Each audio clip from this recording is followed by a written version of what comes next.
یا ایھا الذین آمنوا اتقوا اللہ حق تقاتہ۔ اب یہاں پر ہمیں غور کرنا ہوگا کہ تقوی کی حقیقت کیا ہے۔ اگرچہ ہم آیت البر کے آخر میں پڑھ چکے ہیں اولئک الذین صدقوا واولئک هم المتقون، وہاں پر وہ ایک حیولہ، ایک شخصیت، ایک کردار وہ ہمارے سامنے آ چکا ہے، متقی کون ہوتا ہے۔ لیکن یہ موقع مناسب ہے کہ یہ لفظی معنی اس کے کیا ہے۔ عام طور پر جو ترجمہ کیا جاتا ہے اللہ سے ڈرو، یہ اچھا ترجمہ نہیں ہے، اور چونکہ اکثر و بیشتر لوگوں نے یہی ترجمہ کیا اور قرآن میں بار بار آتا ہے اتقوا اللہ اتقوا اللہ اتقوا اللہ، تو عیسائیوں کو یہ کہنے کا موقع ملا کہ قرآن زیادہ اللہ کے خوف پر زور دیتا ہے، جبکہ مسیح نے اور جو بائبل ہے وہ اللہ کی محبت پر زور دیتی ہے۔ اعتراض کرنے کا انہیں موقع مل گیا۔ خوف کا لفظ قرآن کا خود عربی زبان کا لفظ ہے، قرآن مجید میں بھی آیا ہے فلا تخافوہم وخافونی، تم ان سے نہ ڈرو، اپنے دشمنوں سے نہ ڈرو، مجھ سے ڈرو۔ خوف کا لفظ بھی ہے۔ یخافون یوما تتقلب فیہ القلوب والابصار، وہ ڈرتے رہتے ہیں اس دن کے تصور سے جس دن کے نگاہیں اور دل الٹ جائیں گے، قیامت کا دن، حشر کا دن۔ تو خوف کا لفظ قرآن میں ہے، عربی زبان کا لفظ ہے۔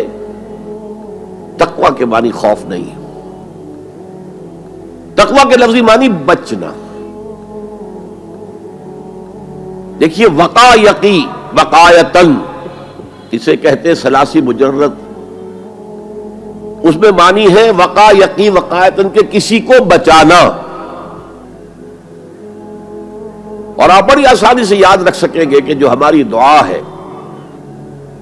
جو سورہ بقرہ میں حج کی دعاؤں کے ضمن میں اہم ترین دعا کی حیثیت سے مذکور ہے، ربنا آتنا فی الدنیا حسنۃ وفی الآخرۃ حسنۃ وقنا عذاب النار، وقنا عذاب النار، اے اللہ ہمیں بچا آگ کے عذاب سے۔ تو وقایقی وقایتن کے معنی ہے کسی کو بچانا۔ باب افتعال میں یہ بنا ابتقا، اور واو اور تا یہ جڑ گئے، اتقا اتقا۔ اتقا معنی خود بچنا، بچنا اللہ کی نافرمانی سے، بچنا اللہ کی ناراضگی سے۔ ایک بچنا آؤٹ آف لو ہوتا ہے، out of reverence, out of respect.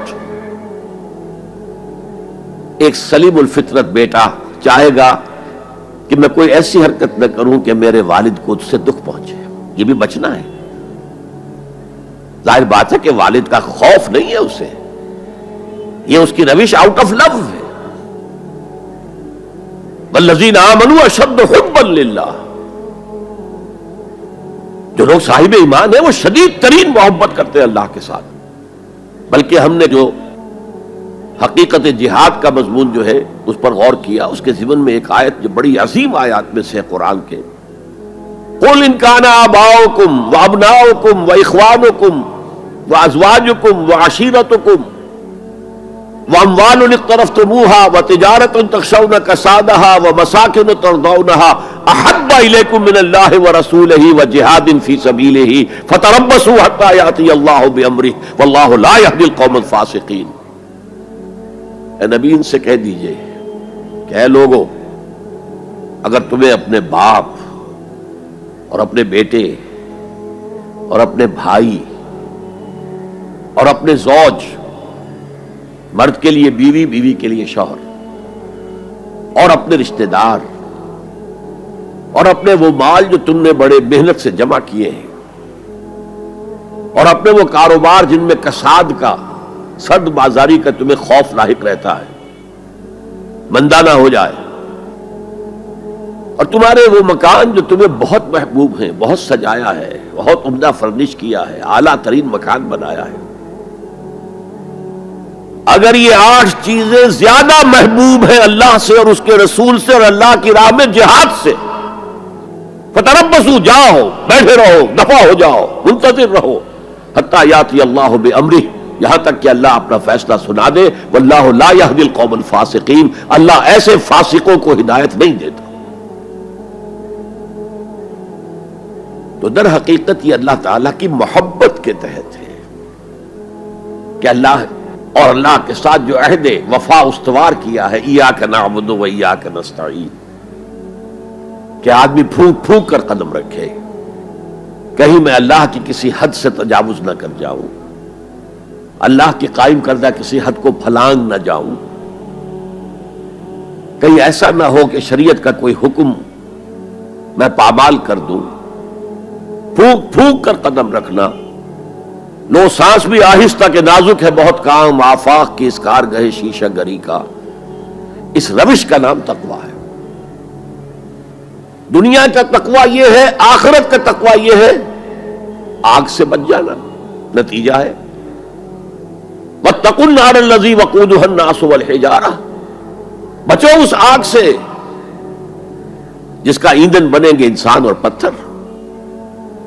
یا ایھا الذین آمنوا قوا انفسکم واہلیکم نارا، اہل ایمان بچاؤ اپنے آپ کو اور اپنے اہل و عیال کو آگ سے. تو دنیا کا تقویٰ اور آخرت کا تقویٰ یہ ہے تقویٰ کے لفظی معنی.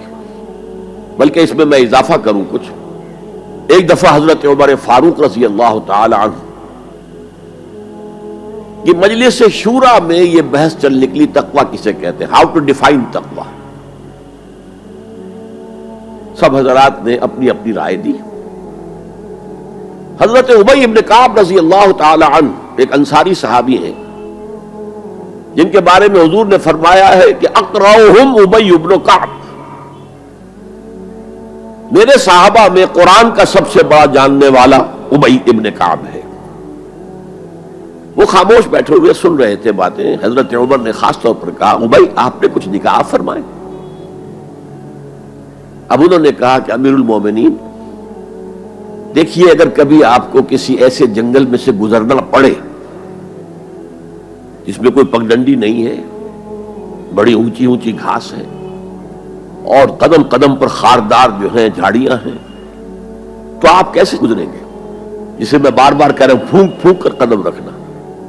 دیکھ لو کہیں اس گھاس کے اندر یہاں کوئی سانپ جو ہے وہ کنڈلی مارے بیٹھا ہو، تمہارا پاؤں سانپ پر جا پڑے، یا کسی اور موذی جانور کے بل میں پاؤں جا پڑے، یا کہیں تمہارے کپڑے جو ہے وہ کسی جھاڑی کے کانٹوں میں الجھ جائیں. بچ بچ کر نکلنا یہ تقویٰ ہے. یہ زندگی ایک سفر ہے، ہماری منزل آخرت ہے.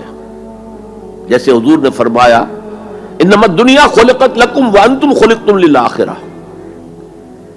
یہ دنیا تمہارے لیے بنائی گئی ہے، تمہارے لیے برتنے کا سامان ہے، لیکن تمہیں آخرت کے لیے بنایا گیا ہے، یہ تمہارا گھر نہیں ہے. تو یہ ہے تقویٰ. اور تقویٰ کی تعلیم قرآن مجید میں اتنی شد و مد کے ساتھ آئی ہے، اتنی شد و مد کے ساتھ آئی ہے، ایک ایک آیت میں دو دو مرتبہ. سورۃ النساء کی پہلی آیت یا ایھا الناس اتقوا ربکم الذی خلقکم من نفس واحدۃ وخلق منها زوجها وبث منهما رجالا کثیرا ونساء واتقوا اللہ الذی تساءلون به والارحام ان اللہ کان علیکم رقیبا. ایک آیت میں دو مرتبہ تقویٰ کا حکم. اے لوگو، اے بنی آدم، اپنے اس رب کا تقویٰ اختیار کرو جس نے تمہیں ایک جان سے بنایا، اسی سے اس کا جوڑا بنایا اور ان سے کثیر تعداد میں مردوں اور عورتوں کو زمین میں پھیلا دیا. یہ 600-650 کروڑ جو انسان آج دنیا میں ہے، یہ سب کون ہے؟ آدم اور حوا کی نسل سے ہیں. پھر اسی آیت میں دوبارہ واتقوا اللہ الذی تساءلون به والارحام، تقویٰ اختیار کرو اس اللہ کا جس کا ایک دوسرے کو واسطہ دیتے ہو. کوئی سائل مانگتا ہے تو اللہ کے نام پر مانگتا ہے. تم بھی جا کر اپنے کسی عزیز سے یا دوست سے کہتے ہو کسی کام کے لیے بھائی یہ کام بہت ضروری ہے اللہ کے لیے جلد از جلد اس کام کو کر دو، واسطہ اللہ کا. یا جیسے کہ سورہ حشر میں ایک آیت میں دو دفعہ یا ایھا الذین آمنوا اتقوا اللہ ولتنظر نفس ما قدمت لغد واتقوا اللہ ان اللہ خبیر بما تعملون. اے ایمان والو، اللہ کا تقوی اختیار کرو اور دیکھو کل کے لیے کیا بھیج رہے ہو آگے. تمہارے اعمال جو جا رہے ہیں، جمع ہو رہے ہیں تمہارے نامہ اعمال میں، وہ اعمال کون سے ہیں، اچھے ہیں یا برے ہیں؟ اور اللہ کا تقوی اختیار کرو اور دیکھو، جان لو وہ تمہارے اعمال سے باخبر ہے، بے خبر نہیں ہے. تاہم یہ الفاظ جو ہے میرے نزدیک قرآن مجید میں تقوی کی تاکید کے اعتبار سے انتہائی مؤکد مقام ہے. جیسا کہ میں نے عرض کیا، صحابہ گھبرا گئے، حضور اللہ کے تقوی کا حق کون ادا کر سکتا؟ پھر جب سورہ تغابن کی آیت نازل ہوئی تو ان کے جان میں جان آئی. وہاں فرمایا گیا فاتقوا اللہ ما استطعتم،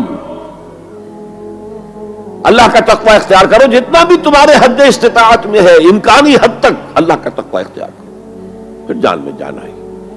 آدمی اپنے مقدور بھر اپنی ہمت کے مطابق تو کام کر سکتا ہے، لیکن اللہ کا حق ادا کرنا یہ کیسے ممکن؟